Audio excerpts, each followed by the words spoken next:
તો ગીર સોમનાથ એલસીબીએ ઉના ખાતે ગૌવંશ કતલખાનાનો પર્દાફાશ કર્યો છે। પોલીસે 5 જીવતા વાછરડાને બચાવી લીધા છે। આ કેસમાં 8 આરોપીઓની ધરપકડ કરવામાં આવી છે, જ્યારે એક આરોપી હજુ ફરાર છે।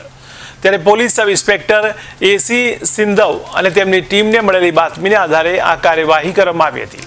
ત્યારે બાતમી મુજબ અસલમ ઉર્ફે અસલો ચોરવાડા અન્ય લોકો સાથે મળીને સેન્ટ જોસેફ સ્કૂલ પાછળની વાડીમાં ગેરકાયદે ગૌવંશની કતલ કરી રહ્યા હતા। ત્યારે પકડાયેલા આરોપીઓમાં આસિફ ખાન પઠાણ, મુખ્તાર ખાન પઠાણ, બસીર સુમરા, અજીમ પઠાણ, મોહમ્મદ ચોરવાડા, કાદર સમા, રજાક સમા અને અયાન ખાન પઠાણનો સમાવેશ થાય છે। ત્યારે વાડીના માલિક અસલમભાઈ ચોરવાડા હજુ ફરાર છે। ત્યારે પોલીસે કતલ માટે વપરાતા સાધનોમાં એક કુહાડી, 4 છરા, એક ડિજિટલ વજન કાંટો અને એક હેમરી પથ્થર જપ્ત કર્યા છે। આ ઉપરાંત 6 વાહનો અને 8 મોબાઈલ ફોન પણ જપ્ત કરવામાં આવ્યા છે। ત્યારે કુલ જપ્ત કરાયેલા મુદ્દામાલની કિંમત 2,80,350 રૂપિયા છે।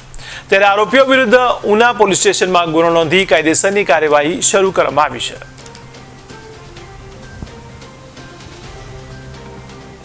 ગાડી માલિક છે એ અસલમ ઉર્ફે અસલો જે પોલીસને જોઈ અને ત્યાંથી નીકળી ગયેલો, એટલે 8 આરોપીને પકડી પાડ્યા છે અને ટોટલ આ બધા જ મળી અને 2,80,350નો મુદ્દામાલ અમે કબજે કરેલ છે। સાહેબ, કેવા હથિયારનો ઉપયોગ કરેલો?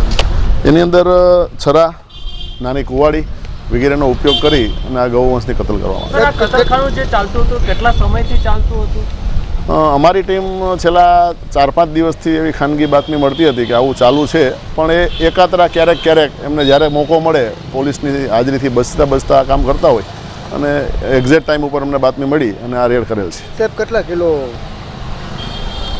આશરે આ જે ગૌમાંસ છે એ અમારી ટીમ દ્વારા જે કબજે કરવામાં આવેલ છે, એક આમ તો અમારે જે ગુનાના કામે કબજા કરવાનું હોતું નથી, એનો નાશ કરવાનો હોય છે, કારણ કે જે